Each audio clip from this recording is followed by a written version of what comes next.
خواتین و حضرات، مضمون شروع کرنے سے پہلے میں آپ کی توجہ چاہوں گا۔ انگریز ہندوستان کے حکمران تھے اور یہاں آزادی کی تحریک چل رہی تھی۔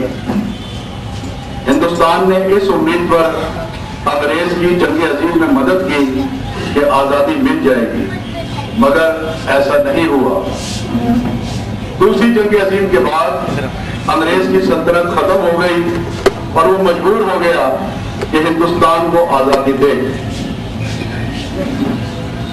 روس میں پرولتاری انقلاب آ چکا تھا اور چین میں مسلح جدوجہد ہو رہی تھی اور وہ سوشلزم کی طرف بڑھ رہا تھا۔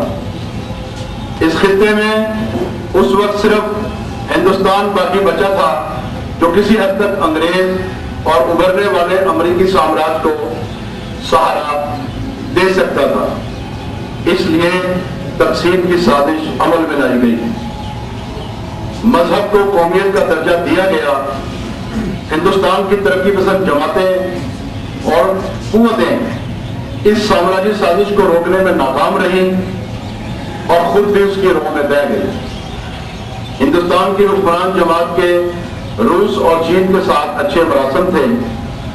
ابھرتی ہوئی سامراجی طاقت امریکہ اس پورے خطے کو ترقی پسند قوتوں کے حوالے نہیں کر سکتا تھا، لہذا اس نے شروع سے ایسے حالات پیدا کیے کہ ہندوستان اور پاکستان میں دشمنی قائم ہو گئی اور تقسیم بھی اس طرح عمل میں لائی گئی کہ آنے والے کل میں دونوں ممالک میں اتحاد قائم نہ ہو سکے۔ پھر بنگال اور پنجاب کی تقسیم اور کشمیر کے مسئلے کو ایسا الجھایا گیا کہ وہ آج تک حل نہ ہو سکا۔ اس دوران پاکستان دو حصوں میں تقسیم ہو گیا۔ اس دفعہ یہ تقسیم مذہب کے نام پر نہیں بلکہ قومیت کے نام پر ہوئی، جس میں امریکی سامراج نے اپنا بھرپور کردار ادا کیا۔ دونوں ملکوں میں اب تک چھوٹی بڑی 4 جنگیں ہو چکی ہیں۔ پاکستان کی بقا کی بنیاد اول دن سے ہی ہندوستان دشمنی پر رکھی گئی۔ ہندوستان بڑا اور طاقتور ملک تھا، اس لیے اس کی بقا کا کوئی مسئلہ نہیں تھا۔ پاکستان کی بقا کی بنیاد اول دن سے ہی ہندوستان دشمنی پر رکھی گئی۔ ہندوستان بڑا اور امریکی سامراج اپنا منہ کھولے تیار بیٹھا تھا۔ وزیر اعظم لیاقت علی خان روس کی دعوت رد کر کے امریکہ چلے گئے اور جاتے ہوئے اپنے ساتھ فوجی نمائندہ بھی لے گئے۔ امریکہ کی مدد سے فوج تیار کی گئی جس نے جاگیردارانہ نظام کی رکھوالی کی اور مدد کے لیے مذہبی پاپائیت کا سہارا لیا۔ یہ مذہبی پاپائیت جاگیرداروں کی پیدا کرتا تھی اور ان کی مکمل پشت فوج ملا الائنس یعنی فیوڈل ملا ملٹری الائنس مضبوط بنیادوں پر تشکیل پایا۔ اس الائنس کی طرف نہیں جانے دیا۔ اس طرح کم از کم سرمایہ دارانہ جمہوریت پروان چڑھتی، مزدور طبقہ پیدا ہوتا جو آنے والے کل میں کسانوں سے اتحاد کر کے ملک کو عوامی جمہوریت کے راستے پر لے جاتا اور شاید انقلاب بھی برپا ہو چکا ہوتا، مگر اے بسا عزم کے خواب شد۔ اس الائنس کی وجہ سے آج میرے وطن کی یہ حالت ہو چکی ہے کہ وہ ایک ناکام ریاست کے زمرے سے بھی آگے بڑھ گیا ہے۔ میرا ملک بین الاقوامی دہشت گردی کا گڑھ بن گیا ہے، جہاں جاگیرداروں، قبائلی سرداروں، رجعت پسند طاقتوں، مذہبی پاپائیت کارروائی کر رہا ہے۔ ضیاءالحق کے دور میں دنیا بھر کے انتہا پسندوں کو افغانستان میں پناہ دی گئی۔ لاکھوں افغان مہاجرین آج تک پاکستان میں موجود ہیں، جنہوں نے افغانستان کو ایک طرف خود پاکستان کی بنیادیں ہلا دی ہیں اور آئے دن پاکستان کے علاقوں میں دہشت گردی کی کارروائیاں کر کے گنا لوگوں کا خون بہاتے ہیں۔ امریکی سامراج نے اس سیف افریقی الائنس کے ذریعے میرے وطن پر قبضہ کر لیا ہے اور آج اس کے جاسوس پاکستان کے مختلف شہروں میں دندناتے پھرتے ہیں۔ لاہور میں 27 جنوری کو ہونے والے واقعے نے ملک کے محب وطن لوگوں کو ہلا کر رکھ دیا ہے اور وہ سراپا احتجاج ہے۔ ریمنڈ ڈیوس نامی جاسوس نے لاہور میں 2 نوجوانوں کو قتل کیا۔ خاتون پولیس اہلکار کے قتل کی ذمہ داری قبول کرتے ہوئے اس کے لواحقین کو لاکھوں پاؤنڈ خون بہا ادا کیا اور برطانوی حکومت سے معافی بھی مانگی، تب جا کر سفارتی تعلقات بحال ہوئے۔ ریمنڈ ڈیوس کے لیے استثناء مانگنے والے امریکی سامراج کا دوہرا معیار ملاحظہ ہو۔ اقوام متحدہ میں پاکستان کے مستقل مندوب جناب منیر اکرم ہمارے سفیر تھے۔ 2002 میں ان کا اپنی خاتون دوست ماریجینا کے ساتھ جھگڑا ہو گیا۔ خاتون نے پولیس کو بلا لیا اور پولیس نے ہمارے عزت مآب سفیر کو گرفتار کر لیا۔ حکومت پاکستان نے ڈپلومیٹک امیونٹی کا مطالبہ کیا، لیکن امریکہ نے صاف انکار کر دیا اور معاملہ بعد ازاں دونوں فریقین کی صلح پر جا کر ختم ہوا۔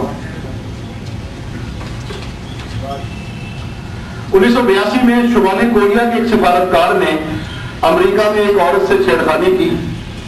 امریکی پولیس ڈپلومیٹک امیونٹی کا لحاظ رکھے بغیر اس کے پیچھے پڑ گئی اور اسے جرم کا اعتراف کرنے تک امریکہ میں قائم شمالی کوریا کے مشن میں 10 ماہ تک پناہ لینی پڑی۔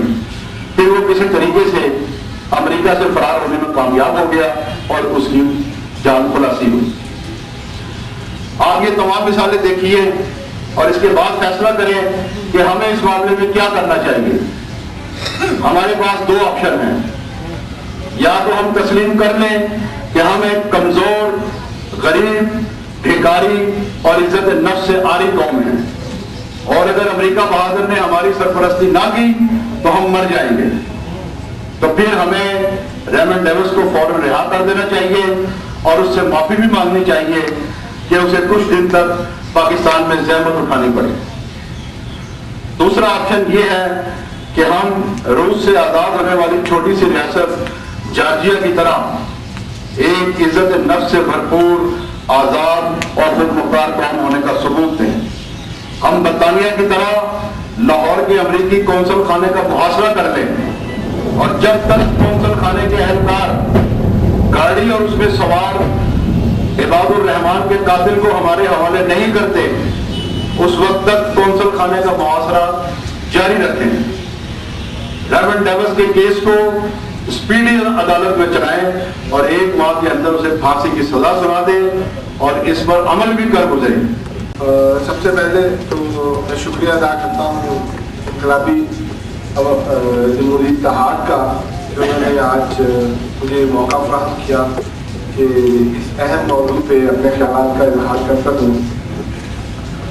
آپ سب دوستوں کو، ساتھیوں کو اندازہ ہے اور یاد بھی ہوگا، بڑے زور کے ساتھ، بڑے طاقت کے ساتھ ایک پروپوگنڈا جو ہے وہ 80 کی دہائی میں خاص طور پہ اوپر کے سامنے آیا کہ سامراج اور سامراجی طاقتیں اور امپائر جو ہے یہ پرانا فینومینا ہو گیا ہے، یہ ختم ہو گیا دنیا کے اندر سے، اور اب دنیا جو ہے وہ ایک جمہوریت کی طرف گامزن ہے، ایک بہتر دنیا بننے جا رہی ہے۔ اور حیران کن طور پہ اس پروپیگنڈے کا سب سے زیادہ شکار جو لوگ ہوئے وہ بائیں بازو کے لوگ تھے۔ بائیں بازو کے لوگوں نے کہنا شروع کر دیا، اور ہمیں یاد ہے بہت سارے لیڈرز بائیں بازو کے جو بڑی بڑی پارٹیوں کے رہنما تھے، انہوں نے سرمایہ داری نظام کے اوپر اپنے یقین کو مستحکم کر دیا۔ انہوں نے کہا کہ بات اب یہی ہے، یعنی انہوں نے فرانسس فوکویاما کے اس تھیسس کو مان لیا کہ تاریخ کا خاتمہ ہو گیا ہے اور اب یہ جو لبرل ڈیموکریسی ہے یہ رول کرے گی دنیا کے اوپر، اور جو کانٹرڈکشن ہے، کلاس کانٹرڈکشن ہے، اس کا خاتمہ ہو چکا ہے، اور اب ہمیں اسی میں رہتے ہوئے ترقی کرنی ہے، آگے بڑھنا ہے۔ اسی لیے ہم دیکھتے ہیں کہ تمام